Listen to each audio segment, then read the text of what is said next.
Já, góður hlustendur, velkomin að Rauða borðinu á mánudegi. Við sitjum alltaf við Rauða borðið og reyna átt okkur á samfélaginu sem við búum í og lifum innan. Núna ætlum við að setja fókusinn aðeins á ungt fólk og unga fólki og stjórnmálin. Við vorum með svona þátt í síðustu viku sem að við ræddum við ungt fólk og ég ætla aðeins að halda því áfram að reyna að átta mig á því. Til að hjálpa mér í kvöld kominn góður hópur af fólki. Það Kári Gautason, hann framkvæmdastjóri þingflokks VG, Dagur Bollason, hann umhverfis- og verkefnastjóri og Isabel Alejandra Díaz sem formaður stúdentarans. Við erum öll velkomin. Má ég byrja á þér, Isabel, þegar maður talar stjórnmálin, þá maður kannski með í huga svona þingið og stjórnmálin eins og þau birtast okkur í fréttum og umræðu þáttum sem svona talað landsmálin.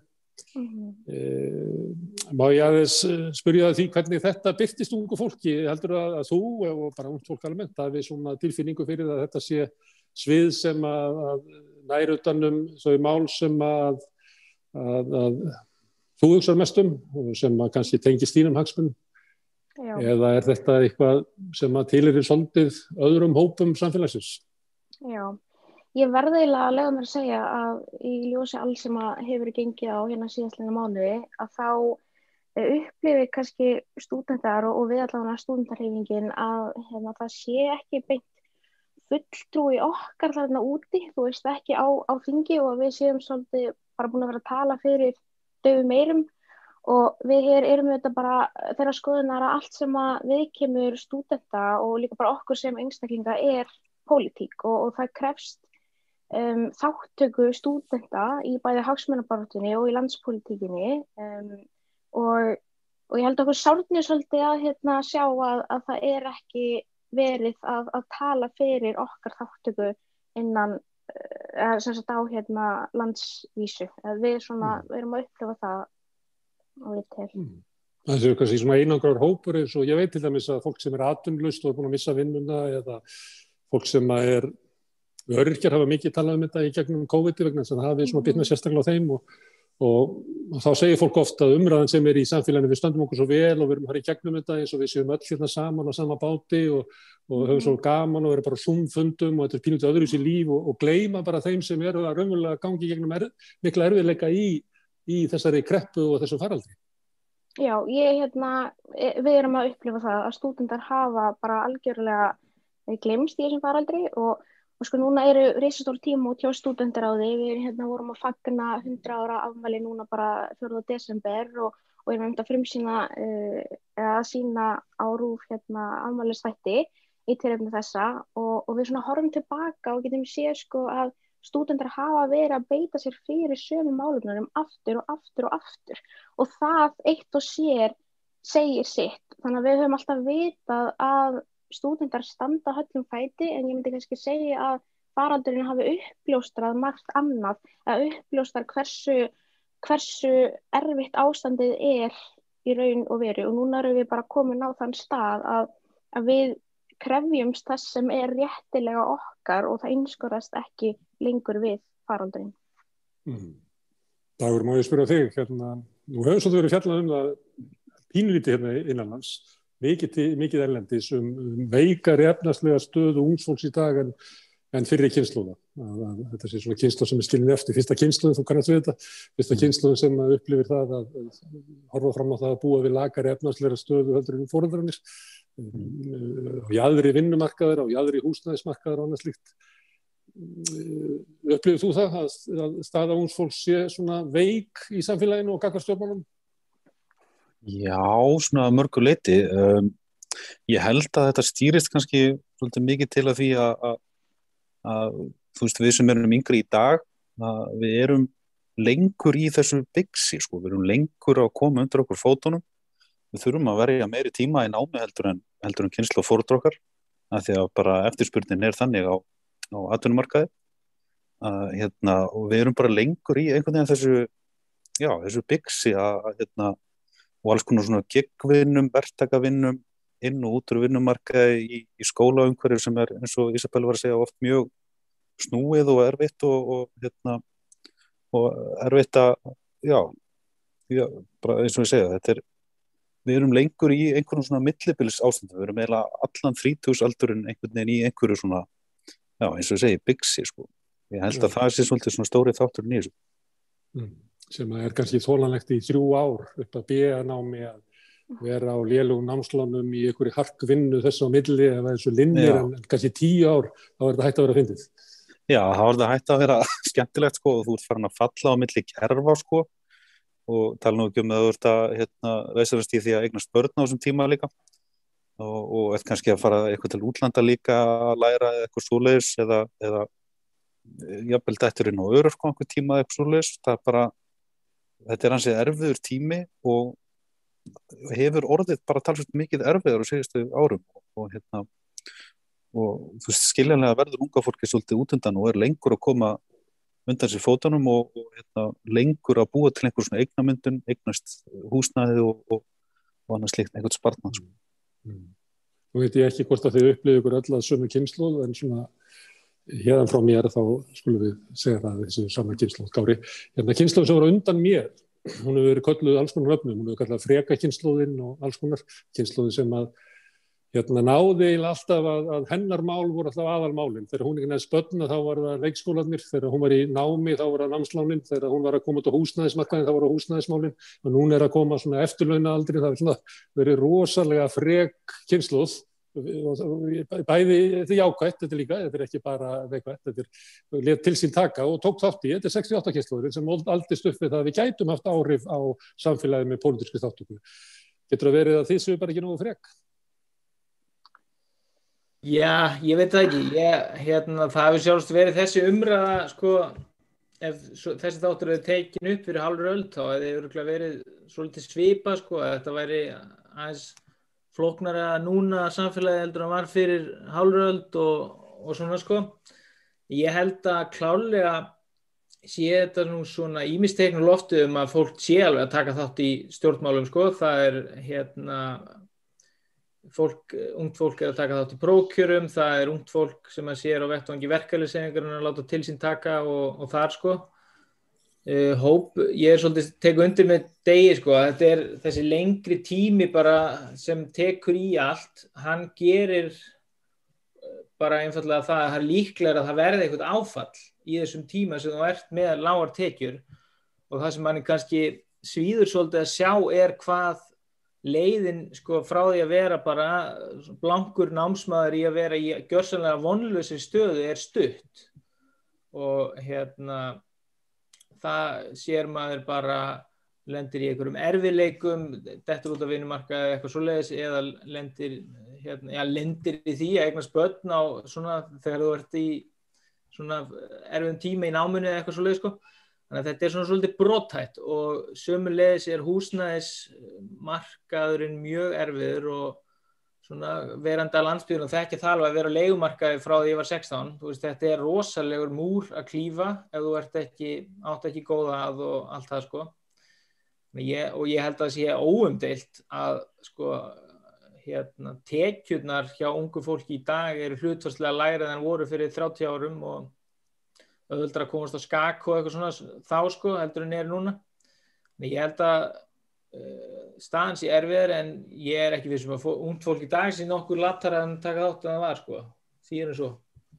Nei, ég var nú kannski meira svona með fyrirferðina, að vera með kröfunar, að vinna saman, orginæsa og skipuleggja baráttuna og ná í gegn einhvern veginn. Þú segir að þið eru víða að reyna að hafa áhrif. Já, sko, það kann að vera að það sé minna það svona þessi meiri svona slaktivismi, frekar en skipuleg barátta í gegnum flokka, í gegnum verkalýðsfélög til að hafa áhrif, sko. Það getur alveg verið, ég man ekki svo langt aftur, en ég held að, sko, til þess að ná áhrifum þá þurfum við ungt fólk bara eins og aðrir jaðarsettir hópar, ef maður nota það tungutak, þarf að vinna saman, sko. Þarf að vinna saman innan flokka og það þarf jafnvel að vinna saman þvert á flokka, þú veist, ef á þing er komið eða í alþýðusambandinu eða eitthvað svoleiðis, sko, á atvinnugreinar og til þess að vald eflast og hafa áhrif. Ísabel, ok, ef að þetta er staðan að þetta erfiðu tími og við höfum kannski líka passa okkur á því að tala ekki bara þá sem eru í námi. Það náttúrulega stór hluti af kynslóðinni, ekki kannski stærri hluti sem ekki í námi. En þetta tímabil sem mjög erfitt. Þetta fólk sem á jaðri vinnumarkaðar, jaðri húsnæðismarkaðar að borga hæstu leigurna, kemur út úr námi og skuldar mikið á þess að eiga neitt, með þyngstu byrðina með börn, mörg hver, og börnunum fylgir ekki bara meiri kostnaður, heldur líka það að þú getur síður sótt vinnu eða verið í annarri vinnunni og þriðju vinnunni og þar götunum. Og það var að spyrja, hverjar væru kröfunar? Eru kröfunar námslán? Eru kröfunar stórkostlegar aðgerðir í húsnæðismálum til að lækka húsnæðiskostnaðinn? Eru kröfunar hærri barnabætur? Hverjar eru kröfunar? Já. Ég held að þetta helst allt í hendur og óhjákvæmilega þá horfi ég þetta svolítið út frá stúdentarhreyfingunni. Það þetta bara mitt hlutverk og hefur verið það síðastliðin 4 ár. Og ég held eins og Kári að segja að við þurfum að vera mjög samstíga í því sem að við erum að beita okkur fyrir og krefjast og innan allavega okkar raða þá höfum við verið það. Við erum stúdentarráð eins og erum við með fleiri félög á landsvísu og erum svo með LÍ sem eru svona reglífa samtökin og í þessum til dæmis bara faraldri þessar síðustu 9 mánuði þá höfum við verið rosalega samstíga og mætt mjög undirbúin til leiks og aflað okkur gagna og kynnt þau þannig að ég held að allavega frá svona mínu sjónarhorni þá hefur þetta þá hefðu við ekki einhvern veginn getað verið meira í samræmi hvort annað og samstíga en ég held líka og þau eru kannski ósmála, ég veit það ekki en þetta byrjar líka bara svolítið í menntakerfinu af því að það eru stúdentar sem að komast ekki í gegnum menntakerfið, komast ekki í gegnum háskólagönguna sína nema með því að vera á segjum námslánum og nú erum við búin að tala ótrúlega mikið það og svo sem til fjölda ára að námslánakerfið sé ekki þjóna tilgangi sínum sem skyldi og núna nýbúið að fara í heildarendurskoðun á því og alveg ljóst að það sé ekki ennþá að mæta þörfum stúdenta og stúdentar að lenda í þessum vítahring í menntakerfinu og eiga þá bara erfitt með að komast út úr honum og eiga erfiðara með því að komast þá út á vinnumarkaðinn og svo framvegis. Á mínum mati þá helst þetta allt í hendur og ég held að ef að stjórnvöld vilja alveg leggja áherslu á að menntun sé leiðin út úr þessari kreppu að menntun sé lausnin við rosalega mörgu þá þarf að byrja á því að umbylta menntakerfinu þannig að það þjóni stúdenta og þannig að stúdentar geti styrkst og fyrir til frambúðar af því að við erum þetta bara starfskostar framtíðarinnar en við getum ekkert verið það ef að það ekki verið að taka með af því sem við erum að segja. Viljið þið taka undir þetta andmælis út áður? Jú, ég tek alveg undir þetta alveg hlust. Já, það var Já, hún ekki komin ennþá. Ég á nefnilega von á fjórða gestinum sem kemur von bráðar sem Lubna Anbari sem alltaf að kíkja við hjá okkur. Má ég spyrja einu að því að þú nefndi þáttinn sem stúdentaráð og ég sá fyrsta þáttinn, eða ég skal viðurkenna, ég hlusta á hann, ég var bara að gera eitthvað annað, en ég hlusta á hann, en það var nú þannig þáttur en ég held ég að nú náðu öllu inntakinu og því ég hef ekki oft á hann. Þar var svolítið svona saga það að þetta var mikil róttækni, síðan þurrkaðist hún pínlítið út og svo verður hún ennþá meiri róttækni. Það svo? Ert þú fulltrúi svona endurvöktu róttækni í stúdentapólitíkinni, Ísabel?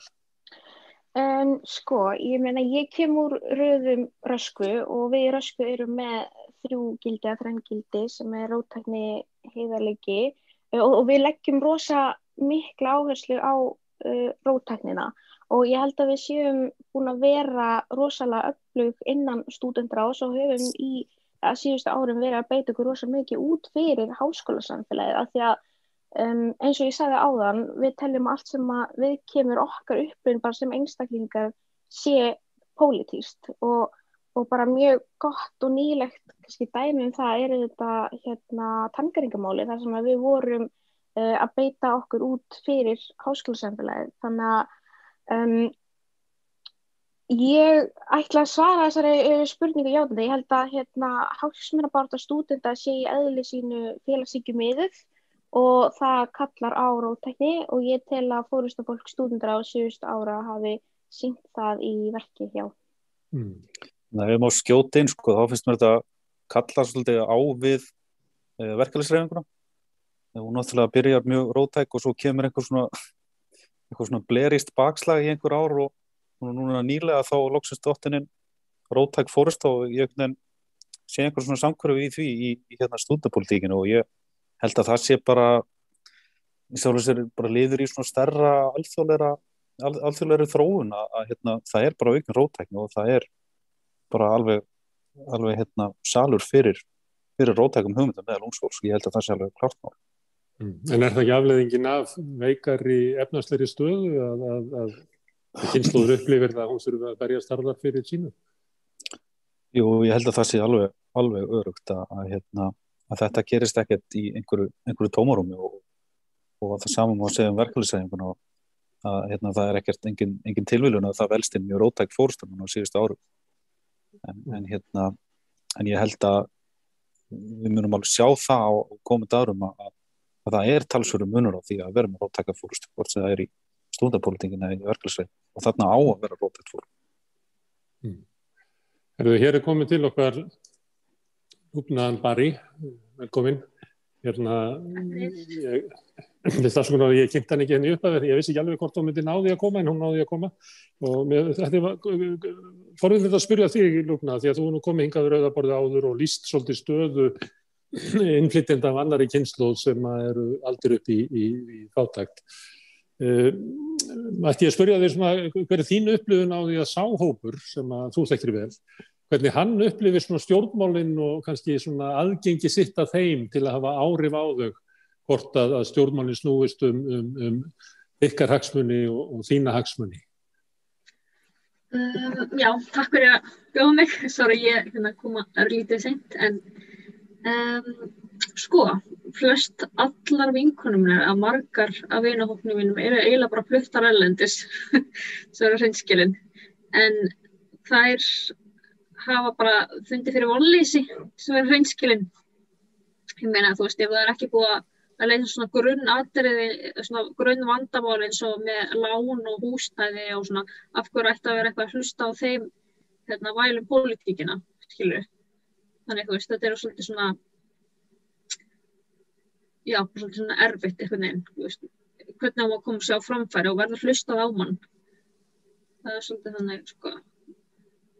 Þú meinar að þessi hópur, að ef að ungt fólk stendur illa efnahagslega, að þá stendur ef þú ert kona, en verður þú innflytjandi, en verður þú komið með fátækan bakgrunn, að þá ertu komin svo mikið út á jaðarinn í samfélaginu að það er næstu ómögulegt að sjá fyrir sér almennilegt líf á Íslandi.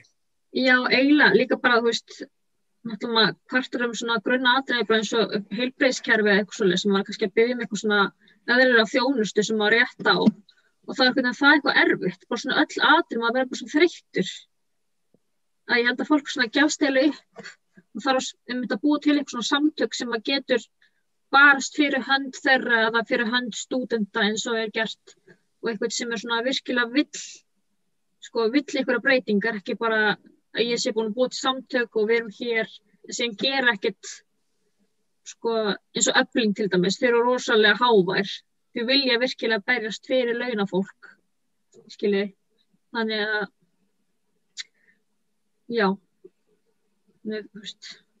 Viltu fá háværari rödd ungs fólks og innflytjenda? Já, bara svona aðalega líka bara kannski þeir sem að stjórna samtökin að þau séu virkilega amt og vita alveg hvað er rétt þeirra og hvaða leiðir á að fara til þess að ná réttindi hagsmuna ólíka hópa. Þannig að, eins og til dæmis ég var að, bara, í háskólanum ég var að útskrifast það var rosalega erfitt að fá eitthvað úr jafnréttisráðinu eða eitthvað úr námsráðgjöfin þar að fá að hjálpa mér með sértæk úrræði. Þannig eins og það væri engin réttur, þetta var bara eitthvað val kennarans að gefa mér sértæk úrræði. Þannig maður bara svona, hvað er réttur minn? Ég skil ekki alveg, þú veist, við erum að niðurgreiða háskólann og svo er ekki háskólinn fyrir alla. Þetta auglýsir samt að háskólinn sé fyrir alla. Þú veist, bara svona hluti, það er ótrúlega pirrandi. Og stendur mjög skýrt í lögum, en samt er ekki gert neitt meir. Þannig þetta er svolítið svona, maður er bara þreyttur að gefst upp og fer erlendi, sko. Það er bara svolítið þannig.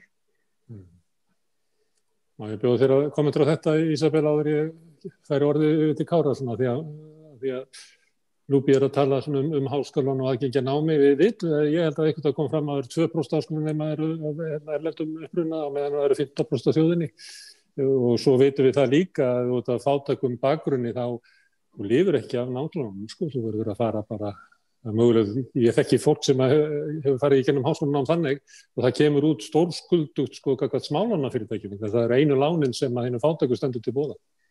Já, já, sko, ég get tekið undir þetta. Ég veit að stúdentar eru að mæta mörgum lokuðum dyrum í háskólanum og okkur sárnar það gífurlega því að eins og segir þá er háskólinn, hann talar um það að vera háskóli fyrir öll og við erum að tala Háskóla Íslands sem er stærsta menntastofnunin og á að þjóna sínum tilgangi vel og bjóða fólki velkomið.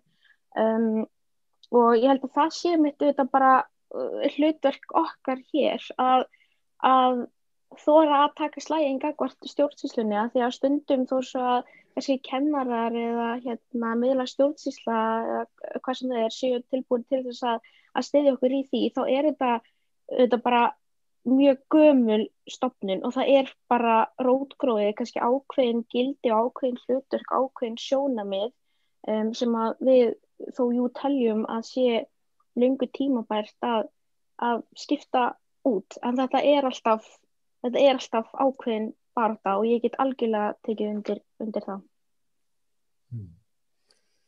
Kári, það er þetta er svolítið svona, það er hópurinn og svo eru margir hópar innan hópsins, þetta er en þið eru eiginlega kynslóðin sem ætti að ráða við svoleiðis baráttu því að þetta er náttúrulega þið eru börn identity stjórnmálatímabilsins sem er með fókusin á þetta að geta horft á svona margbreytileikan og mismunandi stöðu að það er eitt að vera kona og annað að vera fátækkona og annað að vera fátækkföllukona og enn annað að vera fátækkföllukona sem er innflytjandi og talar ekki íslensku. Er þetta ekki, ég ætla ekki að vera léttúður, en er þetta ekki að mörguleyti sko skemmtilegt og áhugavert verkefni að ná að halda utan um þetta í svona endurnýjum stjórnmálum? Jú, alveg tvímælalaust sko, það er þessi prósentutala sem þið nefndu áðan að 2% nemendanna séu standardkynslóðar innflytjendur eða það eru 15% af þjóðinni náttúrulega segir að það er eitthvað kerfisbundið sko í aðgengi að tækifærum. Og svo er annar hópur sem þarf að huga að og það er ungt fólk sem er ekki í starfsþjálfun, námi eða starfi sem eru, það hlutfall lítur þokkalega út á Íslandi með önnur Evrópulönd en það er samt alveg draugalega hátt, þetta eru 3-4 þúsund manns og það kom mér óvart í að skoða þær tölur að því að minn svona fyrirframgefna skoðun á þessu var að þetta væri nú sennilega ungir kallar í meiri hluta sem væri bara eitthvað að spila tölvuspil og hefðu svona flosnað upp og eitthvað svona. En það er ekki, þetta eru ungar konur sem er hærra hlutfall og þarna held ég að séu fátæktargildur og fallið milli kerfa sko, sé svona, þarna er erfiðast sko, þarna er jaðarinn og ef þú ert svo ofanulega jaðarsettur með annan bakgrunn og úr fátækri fjölskyldu svona, þá er það erfiðast út þarna sko. Og þar finnst mér vera verkefni að finna út hvernig er hægt að virkja þetta fólk því að vera ekki í námi, starfsþjálfun eða vinnu, það er ekki bara ömurlegt upp á afkomun að gera, heldur fylgir bara því reisn að vera að læra og vinna fyrir sér sem fólki þá neitað og þetta verður alltaf sífellt erfiðar eftir því sem þú eldist að koma tilbaka ef þú hefur verið utan vinnumarkaði lengi og þarna finnst mér svona líka vera verk að vinna og það engin hagsmunasamtök fyrir þetta fólk sem í raun jaðarsettasti hópurinn kannski. Já, ég alveg sammála og ég tek það líka fram að því lengur sem þú ert úr vinnumarkað þá endur bara með skíta lífeyri þegar þú eru eldri, þannig þú eru bara sára fátæk og líka það að því að konur eru ekki í skóla eða stelpur, þá meira líkur á því eignist börn, þannig getur á því mæður mjög snemma ef þau eru ekki að gera neitt, þannig þetta ekki bara vera ólengi á vinnumarkað, þetta margir aðrir þættir, þannig ef þú ert að fara að eignast barn mjög snemma líka, þá náttúrulega verður ennþá fátækari og ennþá minni líkur á að kemst í skóla líka. Þannig að þetta alveg mjög alvarlegt vandamál, þetta ekki bara svona tölulega, þetta alveg mjög stórt vandamál. Þetta líka 4.000 manns eða 4.000 konur. Þannig að það virkilega að fara að gera eitthvað í þessu sko. Já, svo þetta líka bara svolítið nýtt fyrir okkur Íslendingum að vera fjölmenningarsamfélag og að hér séu innflytjendur og við erum ef maður til dæmis við sem höfum unnið láglaunastörf og horfum í kringum okkur á fólki sem láglaunastörf sem oft rosa mikið af erlendu fólki og maður hugsa með sér hvaða málsvara á þetta fólk sér í stjórnmálum eða einhverstaðar í samfélaginu. Það eru ofboðslega fáir og fáir málsvarar. Það ekki fyrir bara rétt núna nýlega með verkfallshreyfingu sem að þetta fólk á sér einhverja svona einhverja talsmenn út í samfélagi. Stór hluti af þessu fólki hefur ekki kosningarétt hefur ekki kosningarétt sko og maður horfir kannski inn í Alþingi og horfir kannski á svona vinstri sinnaðri flokka þar sko einhver sérstakur áhugi á að sinna þessum sko mörg þúsundum einstaklinga sem að lifa á óbærslega bákjör og eiginlega að halda upp þessu efnahagsundri Íslands í fiskvinnslunni, í byggingariðnanum, í ferðaþjónustunum. Þetta allt sem hann byggist upp á ódýru erlendu vinnuafli sem á sér enga pólitíska málsvara í samfélaginu. En ég búin að vera ítök svolítið í að tala svona hagsmunamál ungt fólk svona í sjálfu sér, en ungt fólk svolítið áberandi í stjórnmálunum í umræðu umhverfismál, málefni hælisleitenda og flóttamanna, jafnvel frekar heldur en svona sína eigin hagsmunamál. Þetta ykkar upplifun að þessi tvö mál sem ég nefndi núna séu svona sérstök mál sem að ungt fólk vill taka að sér og berjast fyrir, en líka kannski mál sem að við hinn eldri eru svolítið að ýta að ykkur að þið eigið að sjá einhvern veginn að því að þið að sýnið þeim áhuga, umhverfið svona meira við hefum skamt eftir hérna og kannski verður ekki plánutan ónýtt þannig að þið hafi meiri hagsmun af því og svo náttúrulega líka út af innflytjendum að það þannig að ef þú ert, ég held að sé þannig að þú ert kannski 32 ára í Reykjavík að þá hlutfall fólks á þínu reki sem af erlendum uppruna einhvers staðar sko 25-30% en á með ef þú ert kannski 70 að þá það kannski bara 3%, þannig að það líka upplifun fólks af fjölmenningarsamfélaginu miklu sterkari í samfélaginu sem ungt fólk lifir í. Aðeins og þetta, hvort að þessi mál sem ekki raunverulega hagsmunamál ungs fólks, hvort að það séu þessar tvö mál sem unga fólkið hefur tekið að sér að fást og reyndar má bæta við nýju stjórnarskránni. Hvað segir þetta, Kári? Já, ég held að þetta sé nú svolítið skýringin sko, það bara langt líklegra að einhver sem yngri þekki einhvern sem hefur verið að byggsa við það að fá atvinnuleyfi hjá Útlendingastofnun og þar að leiðandi sé svona kannski tengdar inn í þann reynsluheim. Varðandi umhverfismálin, ég svo sem kannski, ungt fólk róttækara bara almennt, ég held að það sé bara þekkt svona sálfræði staðreynd, þannig að það kannski að þau séu lengra út á jaðrinum með það að reyna að drífa þennan umhverfisvagn áfram en það svo sem furðulegt að með svona gríðarlega stór hagsmunamál allra eins og umhverfismálina, þau eitthvað vera sérstaklega borin upp af ungu fólki, en það hefur náttúrulega verið þannig eftir að hún Greta Thunberg kom stormandi inn á sviði, sko, að það hefur verið ungt fólk sem hefur leitt þá baráttu frekar en gamli skróðan eins og Kerry þarna í einkaþóttunum sinni, sko.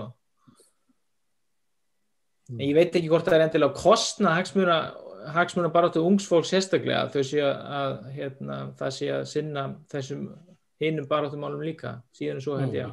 Ég er nú kannski frekar að meina að ykkur boðið að tjá ykkur þar og veltekið, á meðan að kannski fólk hefur engan áhuga að hlusta á ykkur vera að tala sko, efnahagslega stöðu ykkar og þau mál. Já, ég svo sem ekki alveg með puttan á því hvort það sé alveg þannig, sko. Ég allavega í mínu starfi, þegar ég ekki fæðingarorlofi, þá hlusta maður alveg mjög gaumgæfilega eftir því þegar við erum að tala, sko, við ungt fólk efnahagsmál, en það kannski bara meiri líkur á að komast í gegn þegar þú ert að tala hlut sem færri að tala skilurðu. Það eru allir að berjast fyrir sínum hópum í stóru afkomumálunum, en það svona kannski drukna röddin, sko, í fjöldanum. Ég held líka að við má skjóta, sko, að komum svolítið aftur á þessu millibilsástandi sem við varum að tala og stéttavitund ungs fólks. Þú ert svo lengi í einhversum millibilsástandi að þú veist ekki alveg hvaða hópið þú tilir. Er ég námsmaður? Er ég foreldri? Er ég, þú veist, í lálunastarfi? Eða á ég að vinna harkari? Já, er ég harkari eða á ég að fara vinna á forsendum þess sem ég að fara að vinna í eftirnám, skilurðu hvað, af því að þú ert bara í svo mörgum litlum millibilsástandum og þú veist ekki alveg hverju þú átt að vera að vinna að, sko. Þannig að þú bara lendir á milli einhverja svona ökonomískra kerfa og þarf bara að taka því sem að býðst, sko. Og hefur þar leiðandi ekki kannski fyrirmyndina af baráttu fyrir hópnum, vegna þess að kannski var stúdentarhreyfingin var þannig að það væri mjög skammu tími þar sem var við þekkjum að það hefur gengið illa að byggja upp baráttu fyrir leigjendur, vegna þess að fólk upplifir að ég er bara leigjandi í smá tíma og svo kaupi ég. Það er svona verið erfitt að byggja það upp. Heldur að þetta geti verið atriði, Ísabella, að þið þurfi kannski að búa til svolítið einhver eigin fyrirmyndir af baráttu fyrir þennan hóp sem kannski svona lengi í þessu ástandi svona áður en það stígur yfir þröskuld fullorðinsáranna. Það sé búið að teygja það upp í að fólk komið á fertugsaldur þegar það ennþá að búa við kannski lífskjör sem að þótti þolandi í örfá ár árum áður. Já, ég held ég geti verið sammála því og er sammála allir sem hefur komið fram og held, sko, má aftur fara að umhverfismálum, að það sé svona allams eitt málefni sem að hefur bara verið einhvern veginn svona á ábyrgð ungs fólks, og það sem við þurfum að passa er sko stjórnvöld, þau séu ekki í svona of þægilegri stöðu og bara láta okkur það, en við erum sem betur fer með svo öflugt fólk í allams ungum umhverfisinum sem eru þau sem að standa baki loftslagsverkfallana og samt öðrum félögum eins og stúdendaráði og Landssamtökum íslenskra stúdenta. Og þetta þetta fólk, sko, í sjálfboðalega starfi sem er á tánum og er óhrætt við að pressa. Ég meina, við erum að sjá núna umhverfisinnar eru að fara að gefa stjórnmálaflokkum einkunnir fyrir það hvernig þau eru að beita sig fyrir og standa sig í þessum málum. Þannig að, og ég held að því að við erum ekki alltaf með þetta talsfólk eða þessa fulltrúa í samfélaginu, þá höfum við bara svolítið verið að taka það að okkur, og í langflestum tilfellum þá gerum við það bara með glöðu geði, og þetta kannski bara okkar, sko, mesta gæfa, af því að ef við gerum þetta ekki, hver gerir þetta þá? Enginn. Lúmi, má ég aðeins spyrja þig ungt fólk, aðra kynslóð innflytjenda. Ykkar sjónarmið og ykkar afstaða til samfélagsins, myndi ég reikna með að væri svolítið öðruvísi heldur en foreldrana, sem fyrsta kynslóðin, að þau komi kannski inn í samfélagið, kannski tilbúnari að beygja sig undir svona undirsettari stöðu, með kannski viðmiðun frá upprunalandinu, stundum í mörgum tilfellum fegið að losna og dettur inn á einhver svona hillu, en þið alist upp sem Íslendingar inn í samfélaginu. Íslendingar af erlendum uppruna. Eru ykkar kröfur, ykkar afstæða til þess, hvaða kröfur þið að gera til samfélagsins, ekki ólík foreldrunum og að því við erum að tala svona hvernig ungt fólk þarf að móta sína baráttu, ekki svolítið mikilvægt fyrir ykkur að ná að móta ykkar kröfur á samfélagið og ég segi ekki að slíta ykkur frá foreldrunum, heldur vera með svona annars konar attitút og tón heldur en foreldrunir? Jú, ég meina, auðvitað upplifir barnið kannski öðruvísi heldur en foreldrunir sem að fluttu inn í landið og kunni ekki eins og tungumálið. Auðvitað ekki alltaf sömu sjónarmiðin þarna, en maður samt lendir í sömu, sem sagt ekkert eitthvað á góðum stað af því maður elst upp hjá foreldrum í þessum stöðu. Þannig maður, auðvitað mikilvægt að segja frá sína upplifun og hvernig má laga þetta svo að þetta kom ekki fyrir fleira fólk, fleira innflytjendur sem koma frá þróunarlöndum. Af því að það ekki alltaf eins og að koma frá kannski einhverju, sem svo, einhver innflytjandi kemur frá Noregi, þar öll menntun viðurkennd og svona, en ef þú kemur kannski frá annarri heimsálfu, þá menntunin ekki viðurkennd. Þannig þá kannski lendur maður ennþá verri í stöðu heldur en þennan einstakling. En já, hún hefur allavega upplifað, allavega mamma mín og þau hafa upplifað allavega ekki alveg svona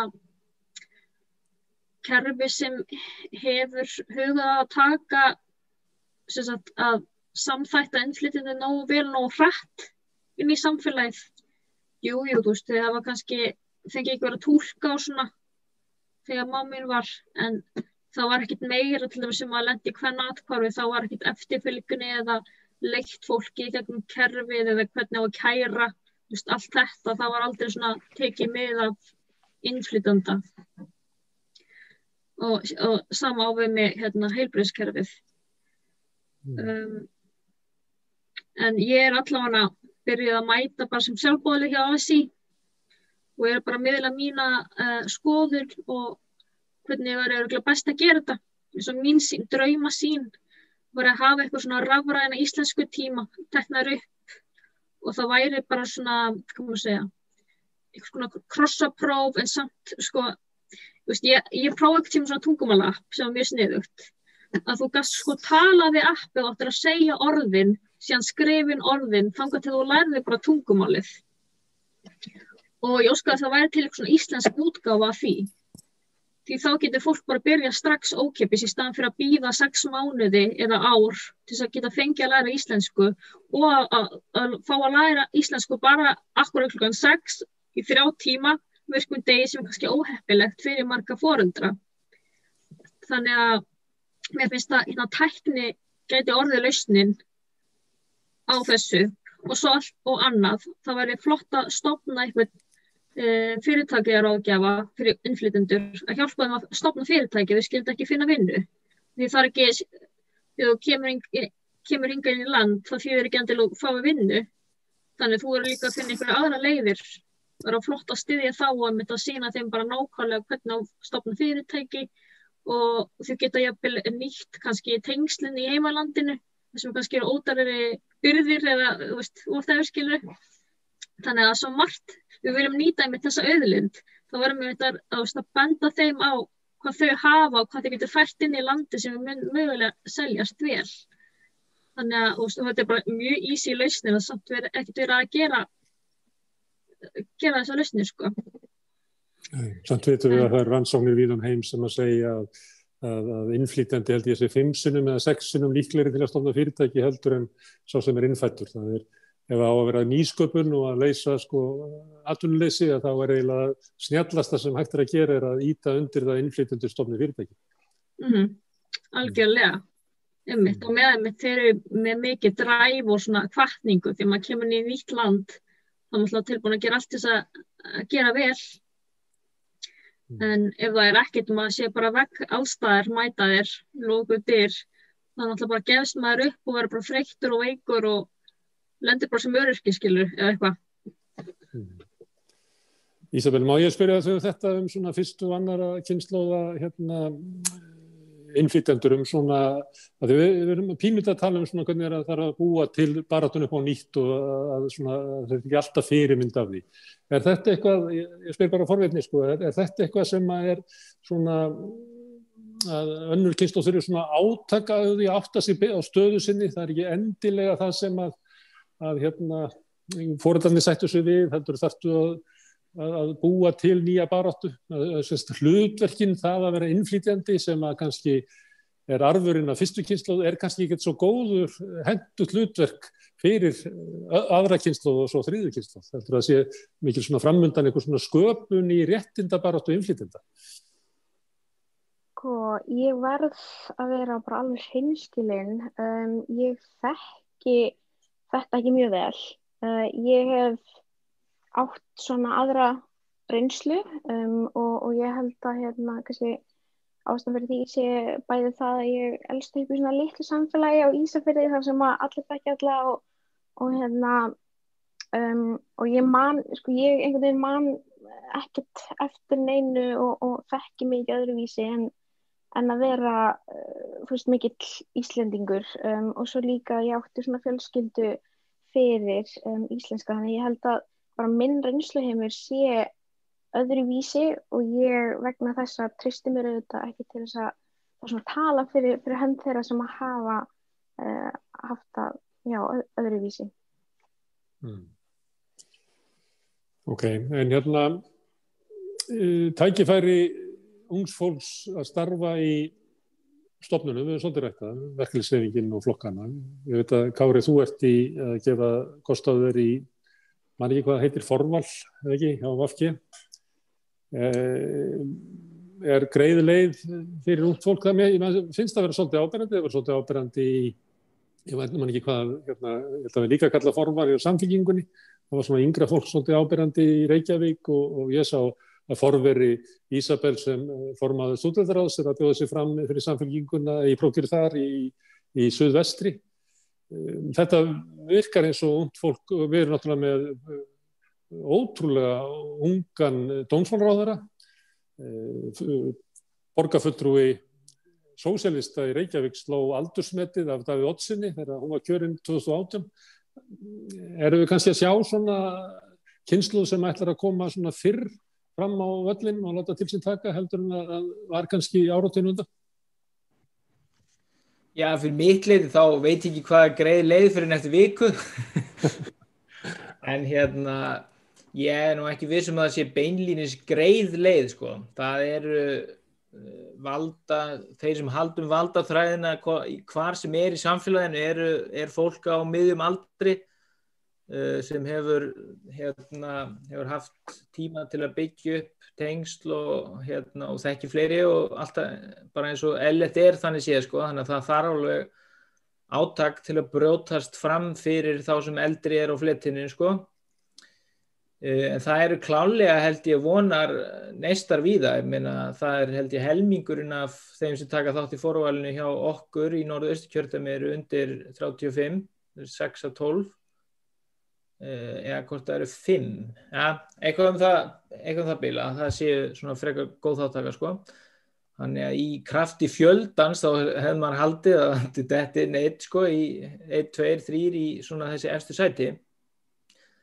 En auðvelt held ég að sé nú ekki og til þess að ná árangri þá þarf ungt fólk sem að starfa á þessu vettvangi að vinna saman að þessu markmiði að ryðjast framar í röðina því að tendensin hjá stjórnmálaflokkum að setja svona í skrautsæti ungt fólk hér og þar og sama með kannski eldra fólk að það sett svona í annar, þriði, fjórði varaþingmaður, sko, svona til að fylla upp á lista en þeim yfirleitt gert mjög erfitt að fara í þessi þingsæti, sko. Og það kannski ekki beinlínis skipulagt þannig og ég held að sé nú ekki þannig, það bara gangur lífsins að þeir sem eru í öflugri félagslegri stöðu innan hreyfingana eru þeir sem eru búin að vera að starfa innan í lengri tíma og þá eru þeir orðnir eldri. Og til eina leiðin á vinna gegn þessum tendensi að þetta ekki, held ég, eins og segi, held ég sé ekki skipulagt, það bara samstað þessara hópa og að brjótast inn í þessi sæti, sko. Dagur, finnst þetta skipta máli? Áslaug Arna fulltrúi þinn í ríkisstjórninni af því að hún er ung, eða myndirðu kjósa ungan frekar en gamlan? Skiptir þetta máli fyrir fólk?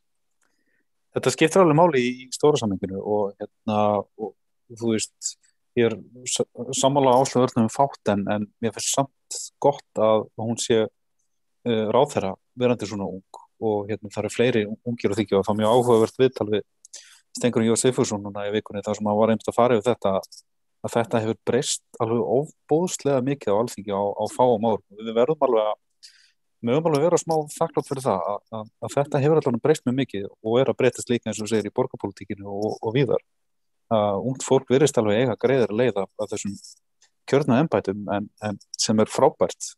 En það sem ég held að sé kannski öllu stærra vandamál er að ungt fólk hefur svona gradúalt verið að taka minna þátt í kosningum og hefur ekki verið að notfæra sér kosningarétt sinn.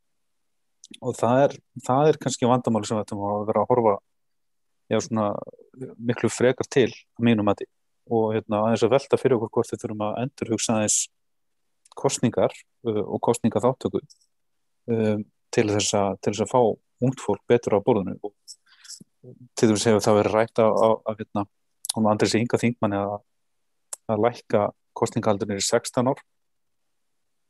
Ég persónulega ekkert alveg svona samfærður það en mér veist að við ættum að byrja á því að skapa allavega áhuga á því að taka þátt í kosningum meðal þessu svona 25-30 ára áður en við förum að lækka kosningaaldurinn eitthvað enn meira niður en hvaða ráðum við beitum til þess ég kannski ekki alveg með það á tættunum akkurat núna en mér finnst að við ættum að vera að horfa til þess að reyna að leysa það.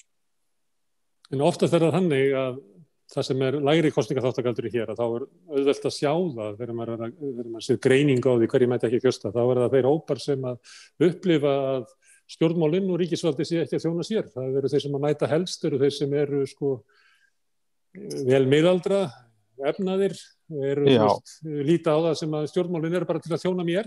Ef þú ferði í fátækara fólk, ef þú ferði í fólk sem svartir í Bandaríkjunum, latínos, aðrir þá bara minnkar það mjög hratt því sem eru fátækari, því sem eru yngri þá eru ólíklega að mæta á kjörstað og ástæðan kannski svo að stjórnmálin ekki leikrit fyrir okkur heldur þetta leikrit fyrir hina, það ekki? Já, það ekkert endilega að vera að tala mikið til þessara hópa, þessir hópar eiga sér ekki marga fulltrúin á þingi og eins og ég var að tala á þetta ofboðslega margt fólk síðustu ár af erlendu broti sem að vinna í láglaunastörfum og að bera uppi okkar efnahag bara eiginlega ölluleyti en á sér ofboðslega fáa fulltrúa og hver að tala við þetta fólk ég veit ekki, það ekkert rosalega margir eða ekki margir stjórnmálamenn eða hreyfingar og svo eins og ég segi þá þetta bara fólk í svona störfum í vaktavinnum og alls konar bixi og brasi kannski að reyna djöflast við að læra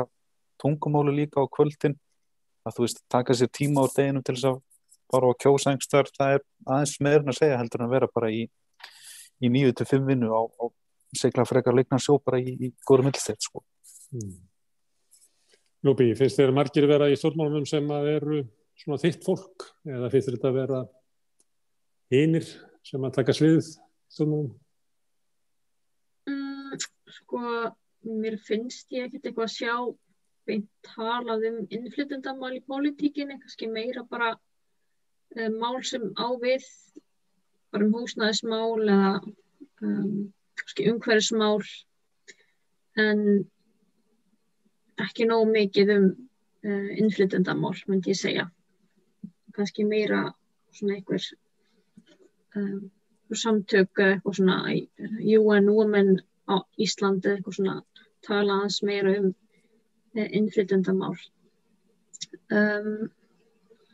en já, það væri mjög fínt ef að það væri einhver fulltrúi sem að kæmi inn og talar hvernig væri best að samþætta innflytjandi inn í samfélagið og eins og það sem ég var að nefna áðan með að kenna þeim að stofna fyrirtæki og kenna þeim á hvernig bankaláni virka á Íslandi því það geta margir gert oft einhver mistök þegar eru að stofna fyrirtæki og lenda sín í djúpum skít og ég sé dæmi það og já, það bara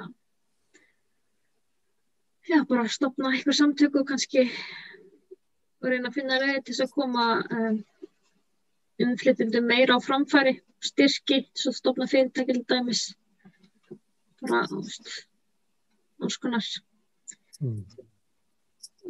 En já, þetta með unga fólkið, ég meina, þú veist, ég held að sé alveg hægt að ef að skólarnir ákveða að kannski útskýra betur fyrir unga fólki hvað hinn og þessi flokkur er að reyna að bjóða upp á, til dæmis þegar kemur umhverfismálum, samgöngumálum.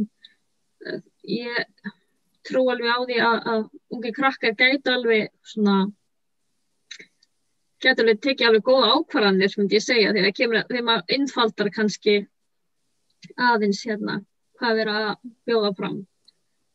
En mér finnst mjög margir 16 ára krakkar mjög klárir í þessari kynslóð allana. Stundum meira klárir heldur en suma eldri sem ég þekki.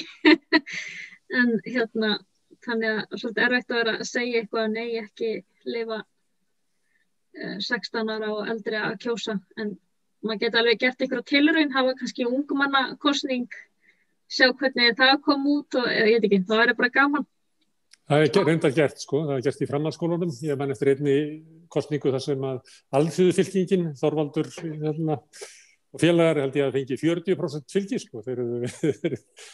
Þeir eru bara þurft eitt flokk til þess að ná meirhluta. Ég held að það reyndar hafa verið í 12 ára bekk. Það er einhvers staðar sem að fólk er ekki ennþá orðið svona spilt og svartsýnt en ennþá trú á framtíðina. Það er nefnilega, ég vil segja það svo börnin er alltaf minna spilt en við fullorðnar og meðverk og siðblinda, við sem ekki veistu hvað er rétt og rátt lengur.